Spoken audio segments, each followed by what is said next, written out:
सामने देखिए। प्रदेश अध्यक्ष सम्माननीय देवेंद्र जी सिन्हा, इनका स्वागत करने के लिए मैं मिर्जा शफीक बेग इनसे विनती करता हूं कि वो इनका स्वागत करें।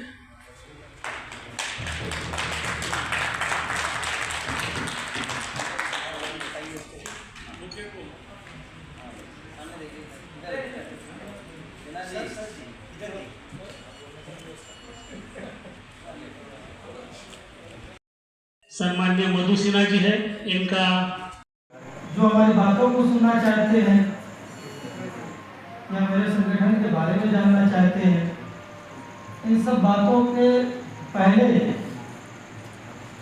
मैं आज औरंगाबाद घूम रहा था।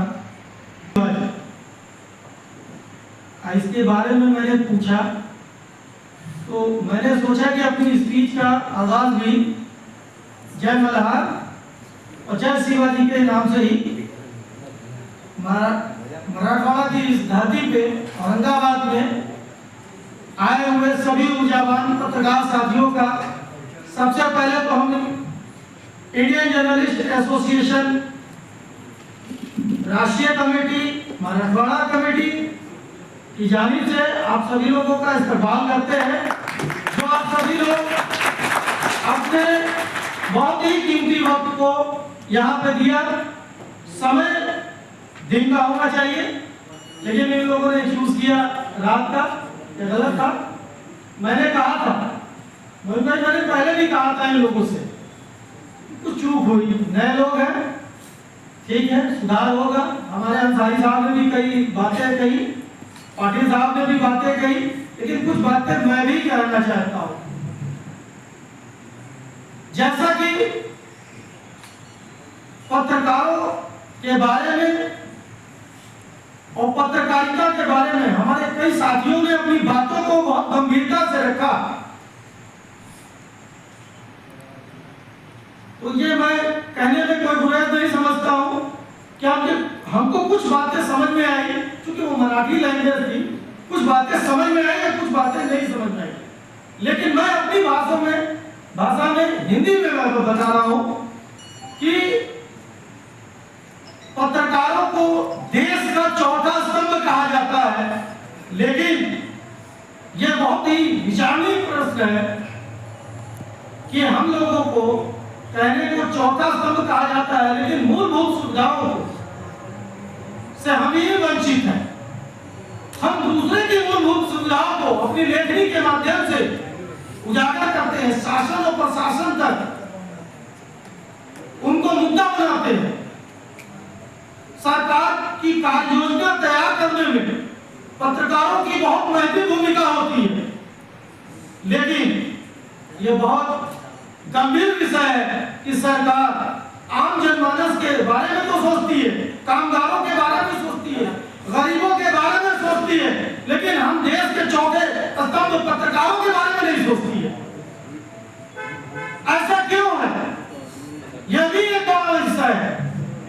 सिर्फ हम सरकार के ऊपर इस बात को नहीं थोपेंगे, इसमें कहीं ना कहीं हमारी भी कमियां हैं। वो कमियों पे हमको विचार करने की आवश्यकता है।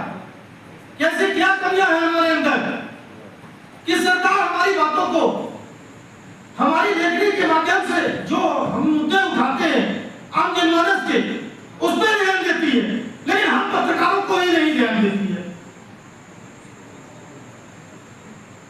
चार लोगों के बीच में बैठा हुआ एक जनप्रतिनिधि जिसकी बातों को हम लिखते हैं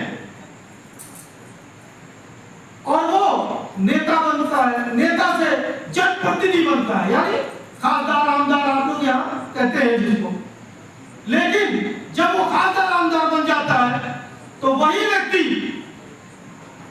हम पत्रकारों के बारे में नहीं बोलता है।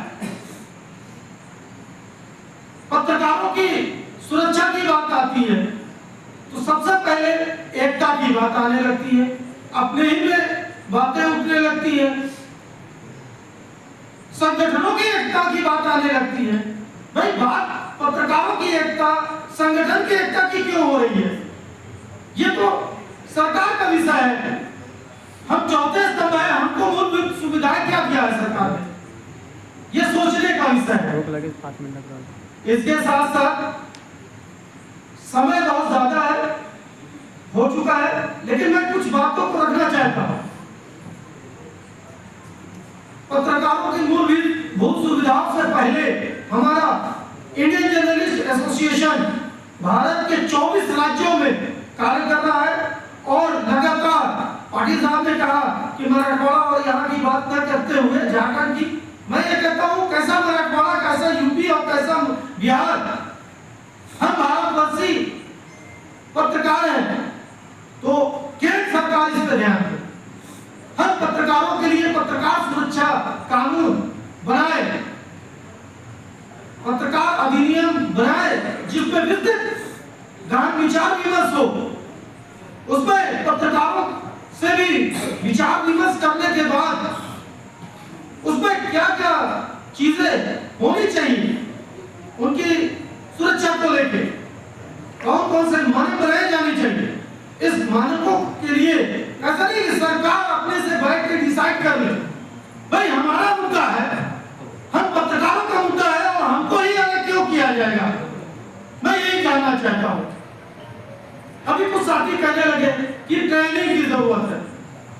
भाई हम किसी की समस्या उठाते हैं तो हमको ट्रेनिंग की जरूरत नहीं पड़ती है, होनी चाहिए ट्रेनिंग, अच्छी चीज है, उससे जो नौजवान पत्रकार है जागृत होंगे। लेकिन मैं ये कहना चाहता हूं कि अगर हम खबर लिखते हैं तो हमको ट्रेनिंग की जरूरत नहीं पड़ती है और सरकार उस पर, सरकार और प्रशासन, केंद्र की सरकार हो या प्रदेश की सरकार हो, उसको अपनी कार्ययोजना में लाती है, उस पर कार्रवाइयां होती है, उस पर तबादले होते हैं। लेकिन जब पत्रकारों की बात आ रही है तो आप आपस में ही मतभेद हो जा रहे हैं, ऐसा क्यों हो रहा? ये बहुत बड़ा प्रश्न है। आज पत्रकारिता पे बहुत बड़ा एक तोहमत लग रहा है कि भारतीय पत्रकारिता में गिरावट आई है। वो क्यों आई है, इस पर भी सोचने की विषय है। कोई कहता है प्रिंट मीडिया जिम्मेदार है, कोई कहता है सोशल मीडिया जिम्मेदार है, कोई कहता है इलेक्ट्रॉनिक मीडिया जिम्मेदार है। भाई मैं कहता हूं कि कोई मीडिया जिम्मेदार नहीं है।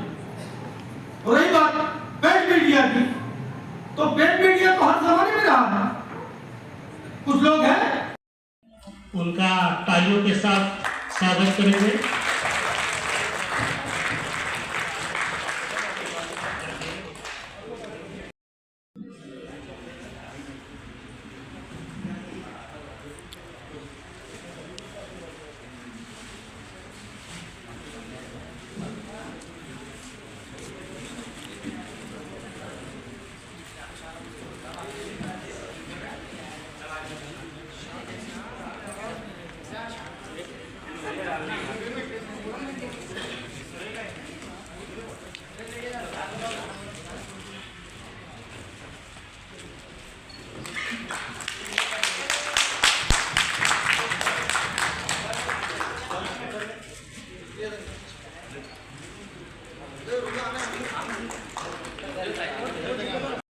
सम्माननीय मधु सिन्हा जी है, इनका प्रदेश अध्यक्ष सम्माननीय देवेंद्र जी सिन्हा, इनका स्वागत करने के लिए मैं मिर्जा शफीक बेग इनसे विनती करता हूं कि वो इनका स्वागत करें।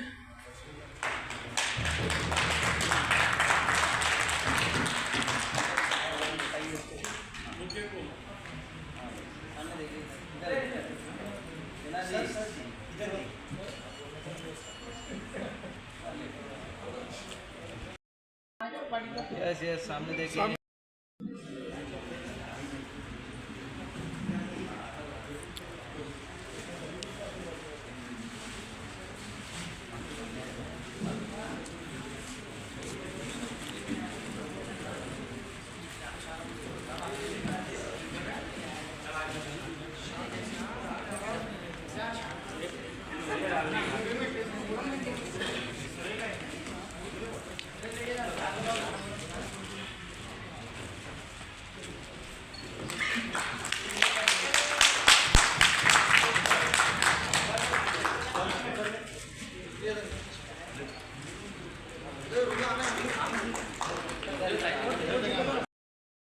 उनका तालियों के साथ स्वागत करेंगे।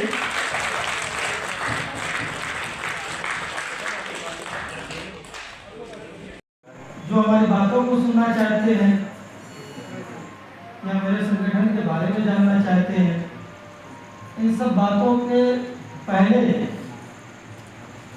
मैं आज औरंगाबाद घूम रहा था।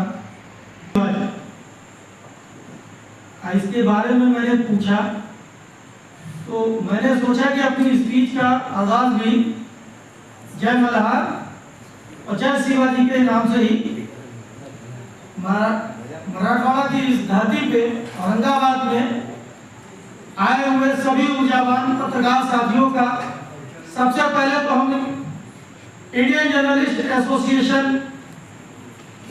राष्ट्रीय कमेटी मराठवाड़ा कमेटी की जानिब से आप सभी लोगों का इस्तेमाल करते हैं, जो आप सभी लोग अपने बहुत ही कीमती वक्त को यहाँ पे दिया। समय दिन का होना चाहिए, लेकिन इन लोगों ने चूज किया रात का, ये गलत था। मैंने कहा था, मैंने पहले भी कहा था इन लोगों से, कुछ चूक हुई, नए लोग हैं, ठीक है, सुधार होगा। हमारे अंसारी साहब ने भी कई बातें कही, पाटिल साहब ने भी बातें कही, लेकिन कुछ बातें मैं भी कहना चाहता हूं। जैसा कि पत्रकारों के बारे में और पत्रकारिता के बारे में हमारे कई साथियों ने अपनी बातों को बहुत गंभीरता से रखा, तो ये मैं कहने में कोई बुराई नहीं समझता हूं कि हमको कुछ बातें समझ में आई, क्योंकि वो मराठी लैंग्वेज थी, कुछ बातें समझ में आई या कुछ बातें नहीं समझ में आई, लेकिन मैं अपनी भाषा में हिंदी में मैं तो बता रहा हूं कि पत्रकारों को देश का चौथा स्तंभ कहा जाता है, लेकिन यह बहुत ही विचारणीय प्रश्न है कि हम लोगों को कहने को चौथा स्तंभ कहा जाता है, लेकिन मूलभूत सुविधाओं से हम ही वंचित हैं। हम दूसरे की मूलभूत सुविधाओं को अपनी लेखनी के माध्यम से उजागर करते हैं, शासन और प्रशासन तक उनको मुद्दा बनाते हैं। सरकार की कार्य योजना तैयार करने में पत्रकारों की बहुत महत्वपूर्ण भूमिका होती है, लेकिन यह बहुत गंभीर विषय है कि सरकार आम जनमानस के बारे में तो सोचती है, कामगारों के बारे में सोचती है, गरीबों के बारे में सोचती है, लेकिन हम देश के चौथे स्तंभ पत्रकारों के बारे में नहीं सोचती है। ऐसा क्यों है? यह भी एक बड़ा विषय है। सिर्फ हम सरकार के ऊपर इस बात को नहीं थोपेंगे, इसमें कहीं ना कहीं हमारी भी कमियां हैं। वो कमियों पे हमको विचार करने की आवश्यकता है। कैसे क्या कमियां हैं हमारे अंदर कि सरकार हमारी बातों को हमारी लेखनी के माध्यम से जो हम मुद्दे उठाते हैं आम जनमानस के, उस पर ध्यान देती है, लेकिन हम पत्रकारों को ही नहीं ध्यान देती है। चार लोगों के बीच में बैठा हुआ एक जनप्रतिनिधि जिसकी बातों को हम लिखते हैं और वो नेता बनता है, नेता से जनप्रतिनिधि बनता है, यानी खासदार आमदार आप लोग यहाँ कहते हैं जिसको। लेकिन जब वो खासदार आमदार बन जाता है तो वही व्यक्ति हम पत्रकारों के बारे में नहीं बोलता है। पत्रकारों की सुरक्षा की बात आती है तो सबसे पहले एकता की बात आने लगती है, अपने ही में बातें उठने लगती है, संगठनों की एकता की बात आने लगती है।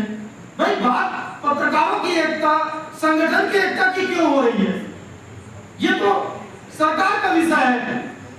हम चौथे स्तंभ है, हमको मूलभूत सुविधाएं क्या दिया है सरकार ने, ये सोचने का विषय है। इसके साथ साथ समय बहुत ज्यादा है, हो चुका है, लेकिन मैं कुछ बातों को रखना चाहता हूं। पत्रकारों की मूलभूत सुविधाओं से पहले हमारा इंडियन जर्नलिस्ट एसोसिएशन भारत के 24 राज्यों में कार्य कर रहा है और लगातार पाटिल साहब ने कहा कि मराठवाड़ा और यहाँ की बात न करते हुए झारखंड की, मैं ये कहता हूँ कैसा मराठवाड़ा, कैसा यूपी और कैसा बिहार। हम भारतवर्षी पत्रकार हैं तो केंद्र सरकार इस पर ध्यान दे। हम पत्रकारों के लिए पत्रकार सुरक्षा कानून बनाए, पत्रकार अधिनियम बनाए जिसमें विस्तृत गहन विचार विमर्श हो।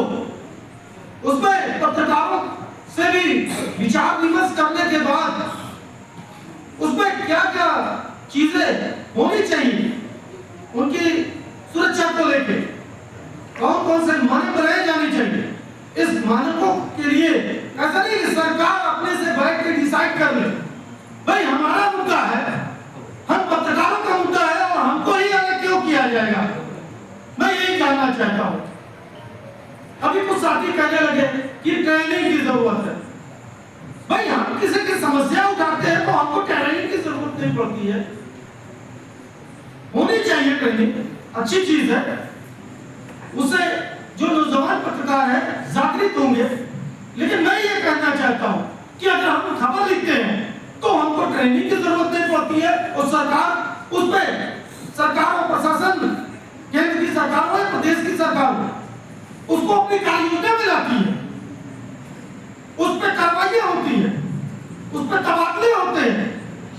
लेकिन जब पत्रकारों की बात आ रही है तो आप आपस में ही मतभेद हो जा रहे हैं। ऐसा क्यों हो रहा?